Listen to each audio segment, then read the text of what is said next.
माझ्यासोबत हे कायम होत असतं. मला जेव्हाही कोणती वस्तू घ्यायची असते, तेव्हा मला ती माझ्या मनासारखी मिळत नाही किंवा माझ्या मुलीसाठी ती वस्तू मिळत नाही. हाय, मी श्वेता. स्वागत आहे तुमचं माझ्या मिनी ब्लॉगमध्ये. तर आज आम्ही संध्याकाळी निघालो होतो असा फेरफटका मारायला.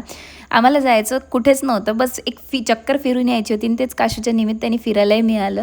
तर इथे मम्मीची मैत्रीण पण मिळाली होती. मला वाटलं त्यांचं खूप वेळ बोलणं चालेल, पण लवकरच त्यांचं आटोपलं आणि मग आम्ही इकडे ज्यूस पिला होता आणि पाणीपुरी खायला आलं म्हटलं की काशूला एक पाणीपुरी द्यावंच लागते आणि त्याच्यानंतर मग आम्हाला खायला मिळते, नाहीतर मग ती आम्हाला एकालाही खाऊ देते. मग लक्षात आलं की काशूसाठी चप्पल नाही आहे, तर आपण चप्पल घेऊन घ्यावं. आम्ही चप्पल बघायला इकडे आलो होतो, तर तिथे एवढ्या महागड्या दाखवत होत्या बाहेर आणि असं वाटत होतं की मोठ्यांची चप्पल घेणं पुरवते, पण या छोट्या बछड्यांची चप्पल घेणं कधीच पुरवत नाही. मग आम्ही दुकानात आलो, तर दुकानात हे असे आमच्या काशू मॅडमचे काहीतरी सुरू होतं.